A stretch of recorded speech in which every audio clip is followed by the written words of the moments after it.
À regarder les difficultés de résolution de l'équation budgétaire pour 2019 et la sévérité des arbitrages en cours, on peut se demander si le gouvernement n'a pas commis une erreur lourde de pilotage budgétaire. Il paraît en effet empêtré dans un piège dont il a été le principal artisan. La chronologie des faits parle d'elle-même. En mai 2017, lorsqu'il arrive aux commandes, Macron est l'héritier de la reprise de François Hollande. La croissance française est sur une orbite de 2,5-3% en rythme annuel et elle est au diapason de la reprise européenne. Le chômage régresse, atténuant la pression sur les budgets sociaux. Moins d'un an plus tard, le soufflet est retombé. Le trou d'air est certes général, puisque la croissance du reste de la zone euro est revenue sur un rythme de 1,7%, mais en France, c'est bien plus qu'une décélération. C'est un vrai coup d'arrêt. L'économie française décroche nettement de celle de ses partenaires, renouant avec un rythme de 0,6% lent. Et du coup, l'objectif jugé encore raisonnable en avril dernier, de 2% de croissance en 2018, qui avait servi de base à l'élaboration du programme de stabilité, paraît déjà hors de portée. Et celui de 1,9% pour 2019, très largement compromis.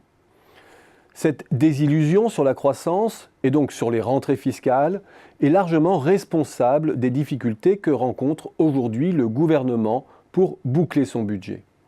Le scénario rose a commencé à dérailler dès le début de l'année 2018.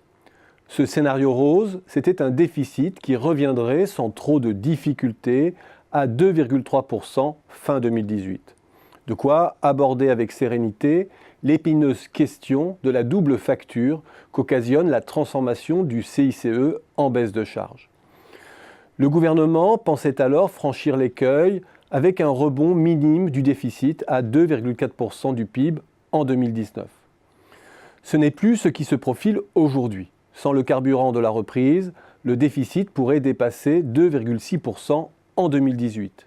Et du coup, le point de PIB supplémentaire qu'occasionne la réforme du CICE, n'étant plus financé lui-même par le rebond de la conjoncture, pourrait projeter le déficit de 2019 en dehors des clous bruxellois. Et c'est maintenant par des coups de rabot à tout va sur le pouvoir d'achat des revenus d'inactivité, retraite, APL, allocation familiale et peut-être demain le chômage des cadres, que le gouvernement résout son équation. Ceux qui misaient sur un tournant social en seront pour leurs frais. Le gouvernement habille cela d'une doctrine, privilégier le revenu des actifs à ceux des inactifs. Ce serait audible si nous étions en phase haute de reprise et que les entreprises butaient réellement sur une rareté de l'offre de travail.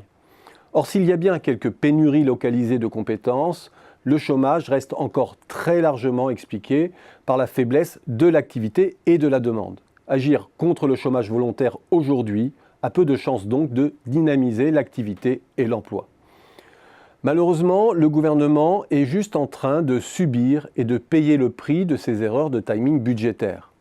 Le déraillement de la reprise est très largement imputable à son court-termisme comptable.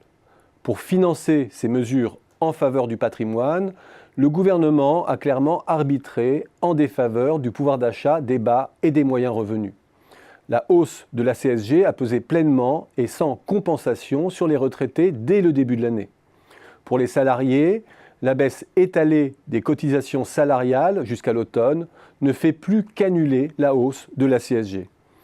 La baisse de la taxe d'habitation n'intervient qu'en fin d'année également, ce qui diffère aussi son effet positif sur le pouvoir d'achat.